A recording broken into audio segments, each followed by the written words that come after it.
Spring 2025 just finished up.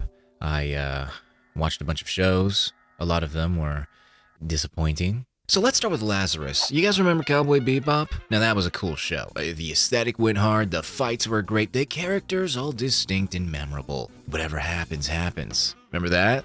That was cool. This one isn't. Huh? And before you get upset with me for comparing two entirely different shows, look at the poster. I don't care if I'm victim blaming here. They're asking for it. And Lazarus just falls short of Bebop in every way, especially when it comes to the characters. Axel is Spike, but without any of the charm or the humanizing flaws or anything that would make him go into feeling like a genuine character. Instead, he does backflips and he smirks. Apply this to the rest of the characters and that's your main cast. The dialogue is not very good. What kind of music would you like? How about something with the vibe of a man who sold his soul to the devil? It's like the show is trying really hard to sound deep, and then you have all this random agenda-driven exchanges that feel so out of place you almost wonder if maybe someone put it there as a prank, but no one told the VA, so they just ran with it. But I think the more likely answer is that Lazarus was intended for Western audiences. Now, what does that really mean? Well, it means you're gonna see some people who look like they got fixed by a Western Twitter artist, and there's a few scenes like, I'm a transgender woman with a record, who's also gone through bankruptcy. Females don't know anything. the fact that the first episode was mostly a big chase scene probably should have clued me in that Lazarus would care more about things I didn't over storytelling or characters, but I continued all the way to the end because I'm a faithful man. And, you know, it wasn't boring thanks to all the action, and I did really like the general look of things. I mean, it's got that Toonami feel nailed down, but it wasn't worth it. We got another key anime this season. Is it good? Well, did you like Clannad? And when I say Clannad, I don't mean After Story. And when I say After Story, I don't mean the second half, when it actually got good. If you answered yes, then yeah, Summer Pockets is pretty good.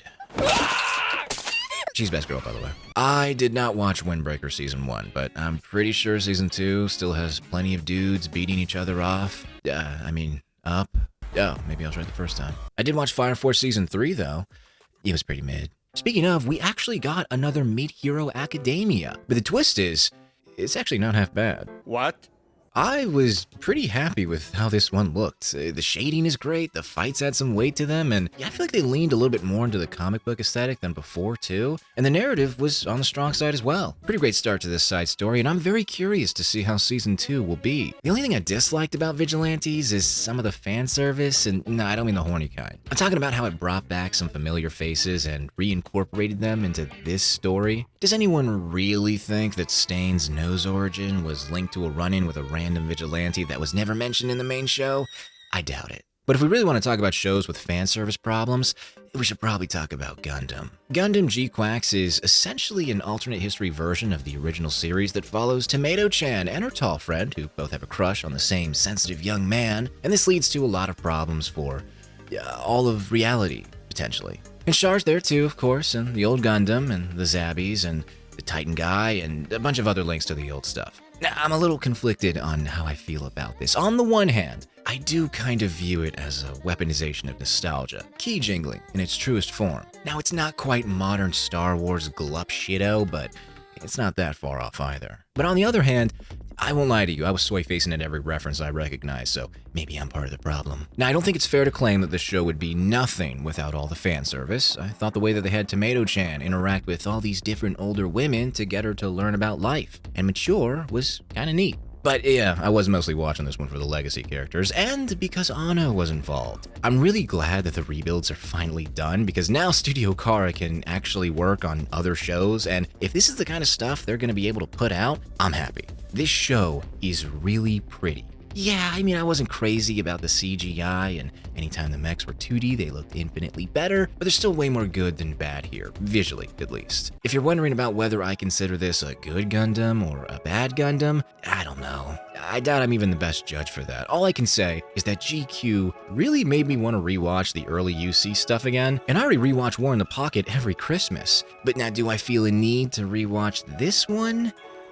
Not really. So did anyone else watch Moonrise, or did you never even hear about it because Netflix barely advertised it? It was a passion project from Wit that had character designs from the creator of Full Metal Alchemist, but those two things are probably the only notable things about this anime. That and the fact that the English dub forgot to record a line in episode 2. 進めてくれ。そうそう頼むよいなんな Leave him alone, it's no use. I agree. I agree. Yeah, Netflix really didn't like this one for some reason. I mean, it is a pretty generic show with the same set of characters you've seen in countless other shows, and the story can't decide if it wants to be a morally gray war epic or an unserious, flashy fight showcase with some really intrusive time skips that make things far more confusing than they should be. The ending's also sequel bait, so that's neat. It really sucks to say this, but Moonrise is just mediocre. Outside of a few cool set pieces, nothing left much of an impression on me. But I won't say that for Wit's other anime that aired on Netflix. Yaiba was a very pleasant surprise. It's a remake of a series from the 90s, which did not inspire any confidence in me, but this Yaiba remake, it might actually be good. Now, I haven't seen the old Yaiba anime, so maybe it butchers the source material. I am aware of a handful of changes, like how they updated things for a modern setting, and it seems like things are progressing way faster than the original show, to the point where I almost thought this would only be like 12 or 13 episodes, and I think I would have been fine with that. The quick pace feels as great as the fights look, and the characters are pretty fun too, in short amounts. Very snappy jokes, and just when things are starting to get a little stale, there's a switch up that fixes that issue real quick. I won't say that this is a unique and refreshing take on the shonen formula, but it's certainly shaping up to be a nice, simple story with lots of charm and a neat style. As long as things keep trucking along with this slightly silly tone, I'll be happy. Alright, so this next one is also a remake of an older anime, which was an adaptation of something called a book. Not really sure what that is, but this is Anne Shirley, and it's pretty alright. It's a slice-of-life story set in New India in the late 1800s, following the titular Anne Shirley, who's a lively little word cell orphan accidentally adopted by a pair of elderly siblings who were looking for a boy to help them work the farm. But they decide to keep Anne since, well, she's not like all the other girls. Not much happens in this show. It's mostly little adventures for this little girl in her new little town, and the bulk of the show deals with her theatrical reactions to events in her daily life. I think it's pretty fitting that things look so storybook, very bright and colorful, but it's not all smiles and sunshine all the time. That's only halfway done, and so far, I'd say it's not really something you have to go out of your way to watch, but if you got some free time and want a show that's a tad more wholesome than your average chungus, there's no harm in checking this one out. But now if you're a real man, you're gonna watch Sword of the Demon Hunter instead. I signed up for something violent and edgy, and what I got was a well-rounded story with likable and interesting characters and visuals that did not disappoint. Also still kind of edgy, but I was really surprised with this one. It was made by the same studio that put out the Edgy Witch anime and the other Edgy Witch anime, and both of those ones kind of let me down at different points. One of them fell off right after I made a video on it. Very cool. So for this one, I was just waiting for the moment where things would get bad, but that never happened. Granted, it's not over yet, we're only about halfway through, but I can see why episode 1 got the double feature treatment. This is a genuinely great dark show about a guy slaying demons, and sometimes people, but they usually deserved it. If it starts to fall off with episode 14 though, I'm gonna be really upset. Witch Watch is about an ogre, Japanese, not Mexican, who has to watch a witch because there's a prophecy about some kind of misfortune headed her way. A misfortune that will probably be self-inflicted because, good God, this doll is a dummy. Very cute though, we love her, she's a solid 10. And so is her IQ. There is a larger story, but most episodes are just goofy incidents brought on by the magical bimbo using all 2 of her brain cells to cast a spell that causes some commotion. Also, there's like hints of a romance between the 2 main leads, but he's dense, she's dumb, alas, this cruel world. I do appreciate how the guys behind this one clearly put some creativity on display with the presentation of things. Episode 3 has an unfinished opening. I like that kind of stuff. But as for the comedy, which is most of this series, I wasn't really a fan.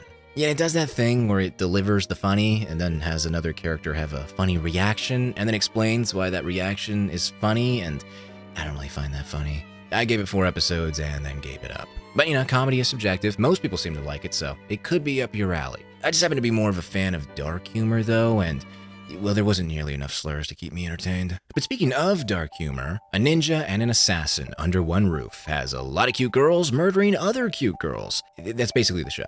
Also, there's Yuri stuff, but it's mostly lesbian stuff. Hey. Now, I did not think that I would like this one. I mean, I'm not a fan of cutesy stuff, and I kind of hate Yuri trash and tards alike. But you know what? It was a pretty funny show. All that nonchalant homicide and the dry verbal abuse towards Satoko really did put a smile on my face. Does the gag of introducing a new, highly detailed ninja every episode only to kill them off 20 seconds later run its course? Yeah, it kinda does, but certain characters do get more to do, and that usually freshens things up with some new gags, so it's fine. Also, you know, it is Shaft, so things are nice and artsy. Not too artsy this time, but it's still more visually interesting than your average show. 7.8 out of 10, too much Yuri. Moving on, your Forma, an anime that does not waste any time. It gets right into things, and by things, I mean volume 2 of the light novel.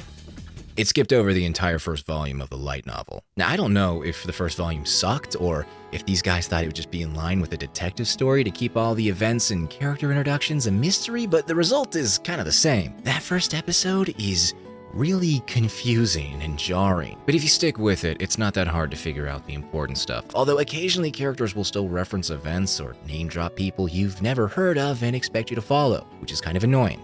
But it's not really that complicated of a show. There's a lady detective, she's got a robot partner, they solve robot crimes in England and sometimes other places, sometimes other crimes. If you've seen anything involving robots and detective work, you know exactly which beats this one hits. And while some of the visuals are cool and the OST is pretty nice, and I don't dislike any of the characters, there's not really much going on here that separates it from better shows of a similar nature, so if you didn't watch it, you didn't miss much. As for the Gorilla God's go-to girl, I really don't have that much to say. It's about a girl who's got that gorilla grip, because on her 16th birthday, she was blessed by the Gorilla God. And now she has to deal with being the strongest person around when all she really wants is to be a delicate, pretty princess who finds her Prince Charming. I dropped it after 3 episodes. It's basically shoujo slop, and I don't think I'm the intended audience for that. Plus, there was a much better shoujo anime I was already watching. Apothecary Diaries, Season 2, the second half,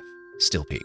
I really should have expected some of these twists, but I'm stupid, so I didn't. But even if I had seen it coming, I'm sure it still would have hit just as hard. I have always loved Lolan's design, but she never really did anything, so I never really cared about her. But now I do care about her.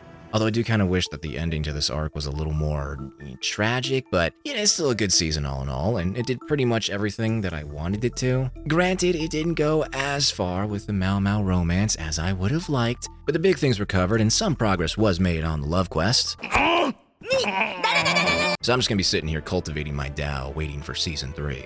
Okay, smut, stupid smut, boring smut. Ah, yes, the incest love polygon. Very aristocratic. Oh, hold on a second. What? They're all adopted? So they're not actually related to each other? So then it's not incest. Well, then what's the point? Kowloon generic romance. It's anything but. A show that's very reminiscent of older anime with its designs, which is super fitting because the core theme of the show is nostalgia and learning to let things go and move on with your life, and I feel like it's attacking me personally. Also, I think it's kind of neat how these retro designs contrast with all the modern technology used by the characters, which subtly clues you into the fact that something is clearly off. In case that thing floating up in the sky didn't set off any alarms, but I don't know, I've never been to Hong Kong. Maybe that's normal. As for the cast of characters, the main two are wonderful. They've got some great chemistry, and they're both plenty mysterious and attractive. Now, this show does have a solid mystery going for it, but it also has a bit of a slow start. For a good portion of the first couple of episodes, it's not all that clear what the show is going to be about, and then right when it finds its footing, it feels like it gets sidetracked by all of its side characters. And one of the other things I kind of picked up on as I continued to watch this one was that Kowloon generic romance is kind of gay. Now, I understand that a show called Kowloon Generic Romance was never going to actually be a generic romance anime, but I did still expect the romance part to be generic, as in it would follow the main girl and the main guy, and not a snake hermaphrodite and his lover boy.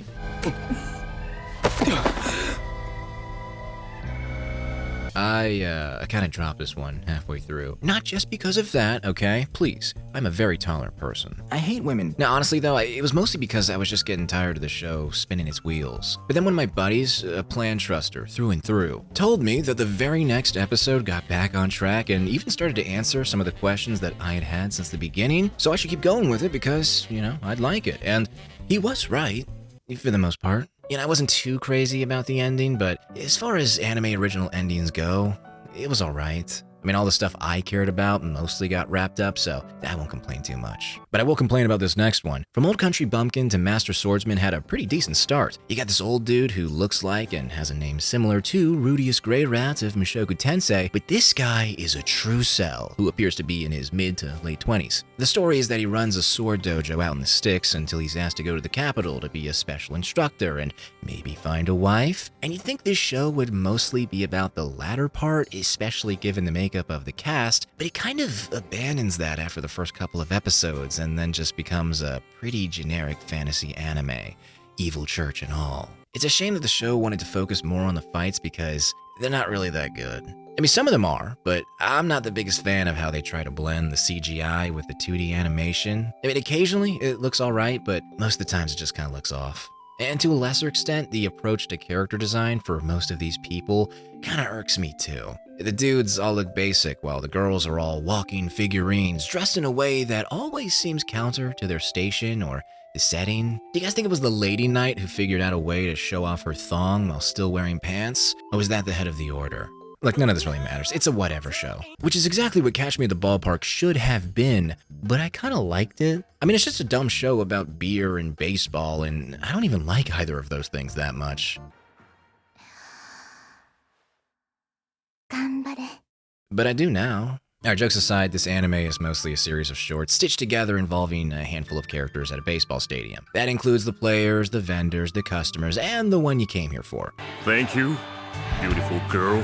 It's a pretty comfy show, something you put on after a long day of fighting for your life in the unemployment lobbies. Plus the ending theme was really fun and so well animated. It's kind of weird that that's where most of the budget seemed to go, but I'm not complaining. I love seeing anime switch up the general style, and To Be Hero X seemed to have built its whole brand on that. 3D, 2D, back to 3D, a different 2D, very bold. And it's a move that got a lot of people talking about it, but I'm not really sure what to make of this series right now. It's a superhero anthology that explores some of the darker aspects surrounding costumed heroes, especially within the context of a modern world so infatuated with social media. Leave it to the Chinese to make a show where all the heroes derive their power from their social credit score. Cool concept, but I'm not sold on the execution yet. Each story is only anywhere from 2 to 4 episodes long, and they tend to start out with an interesting premise, and then have a big twist towards the climax, but then move on to the next story, which usually has little or nothing to do with the previous story, and involves a bunch of new characters but repeats the same basic formula. Now, I'm not saying that these stories are bad, but they don't feel finished.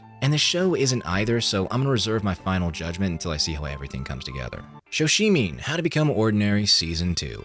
Very cool. Also very hard to recommend to people because it's kind of a hard sell. A mystery show mostly about mundane mysteries where every episode is like 80% people standing around talking. What, was this made by Nisio Isin? No, actually. And, well, you can tell because there's no random undressing. Anyway, I love this kind of stuff, but I recognize it's not for everyone. I'm sure a lot of people got filtered during Season 1 when you had such thrilling episodes like the one where the gang tries to figure out how this guy made hot chocolate. But Season 1 did start to get a bit more dramatic towards the end, and Season 2 continued that, and I think it's all the better for it. It's still very slow and methodical, but that's also what I liked about it. It's not loud and in your face. It's softer and more subtle in its approach. The dialogue sounds natural, while the visuals transform the everyday occurrences into something a bit more cinematic. I don't really know that much about Lappentrack, but they first caught my eye with Undead Girl Murder Farce, and now with this one too, it feels like they're making shows specifically for me. Live action in the opening and the ending? You spoil me. Isekai. There's a bunch of them this season, like always, but I only watched 3. Let's begin with the beginning after the end. It's terrible. I quit right after the PowerPoint presentation in episode 2, and I'm pretty sure most people have already heard about how bad this one is. It's a very easy target, but some people have told me that the source material is actually pretty solid. I have no comment on that. To me, it just seemed like a less interesting Mushoku Tensei, but with a reincarnation of a guy from a completely different planet who, instead of being a loser, was just plain evil. Maybe there's something there, but I'll be the first to admit I never gave the story a real chance because... I did give Teogonia a real chance, though. It's about a boy in a backwater village fighting monkeys and pig people and other such creatures. They eat their insides to get stronger. Pretty metal. Now, I'll give this one some points for not going the standard, vaguely Western European fantasy world route, but I'm gonna have to take a couple of those points away for all the explanations. There is way too much narration and exposition, and this kid will just not shut up. He has to explain everything he does. It's very annoying. But if you can get past all that, it's not so bad. The story so far is a little bland, but the isekai aspect is handled in an interesting way. You don't see anything of this guy's past life, but he has kept some basic knowledge about our world, and it helps him discover magic in this new one. There's definitely some potential here for how this show might incorporate that stuff in the future, but I'm just not sure I'll ever see it because nothing I saw really sold me on a season 2. As for the last isekai I watched this season, the first episode is misery porn to set up the villain arc for this reincarnated, self-described evil lord who wants to form his own galactic empire and harem. I had this series pegged as a run-of-the-mill power fantasy, but then 2 episodes in, the guy's parents take off on his 5th birthday after his mom buys him an AI-made waifu with customizable genitalia. And then he bangs her, and that's when I realized, oh, this isn't just another power fantasy isekai. This is a trashy power fantasy isekai. And as they say, one man's trash is another man's treasure, and I'm him. I'm the guy. This is my treasure, I guess. I mean, the show is just way more fun than it has any right to be. Sure, it's plenty tropey and filled with cliches, but it's also self-aware while still being sincere. I mean, I actually thought the relationship between the main guy and the robot was pretty well done. I mean, I usually dislike anime romance, but these two, they were kind of great. And she's not even my type. I mean, Bresley and a maid? That is beyond low class. Disgusting is what I'm supposed to say, but I can't do it. I will say though, sometimes the show does strangely get a little dark and messed up. Like one moment you're oogling the merchant minx, and then the next you're seeing a bunch of girls get tortured and killed or turned into abominations of nature in front of their friends and families. Bit of a mood killer. Also, to be clear, I still do not condone ecchi fan service. Very bad, okay? I was shaking my head every time a well-endowed woman was on screen, and that is not a euphemism, you sicko. But the show's pretty stupid, and I mean, it was entertaining, so I don't really care. Guilty Gear got an anime. Never played the game, but I heard there was some controversy surrounding this character, and I figured I needed to do my part and impart you all with the correct take. But I didn't even get that far because I really do not like looking at this show. Apocalypse Hotel was my favorite anime this season. I'm always rooting for anime originals. Nothing against adaptations of manga or light novels, but I want to see original stories. Good original stories. And Apocalypse Hotel is just that. It's a comfortable, funny, creative, and beautiful little show that tells its story and then signs off before things get repetitive. There were a few times where it was less than stellar. When the Tanuki family first showed up, I started to get a little worried because compared to the first alien encounter with the massive language barrier and comedy surrounding that, these little space raccoon freaks weren't really as interesting. They were basically just like people, but with more poop. Eventually, though, I did learn to love these guys, and I do think that the show ended up being better for having them, but a part of me does still wish that there was more of a solitary vibe like in the first episode. I mean, by episode 6, it's less Apocalypse Hotel and more Alien Hotel. I think that's why my favorite episode was episode 11. It's the one where Yachio, the acting manager of the hotel, is forced to take a day off, and most of the episode is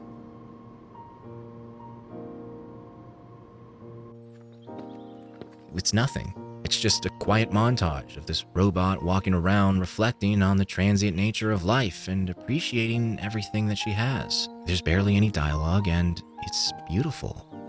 Also, Yachio is a total cutie, probably best girl of the season. I mean, she basically carries this entire show on her own, and look at her moves, man. You know, I just realized that the 2 waifus I liked the most this season were both robots, and I'm not really sure what that says about me as a person. Well, that's all the stuff I watched this season. It was quite a lot, and yet there was still a bunch of other shows I didn't get to. My biggest regret is probably Cinderella Grey. You know, I didn't think that I'd like the Horse Girl anime, but then I started playing the Horse Girl game, and I might have to give it a shot. Also, All Glory to the Emperor, Billions to the Glue Factory. But based on what I did see, kind of a weird season for me. The 2 biggest shows that I was the most excited for ended up disappointing me the most, and it was all the stuff that I had never heard of or wrote off as slop that I actually enjoyed. I mean, not all of them, but a number of them. As always, feel free to post your own thoughts on any of these shows or the ones I skipped over. And until next time, Ave Maria, Deus Vult, and a big thank you to all the cultured.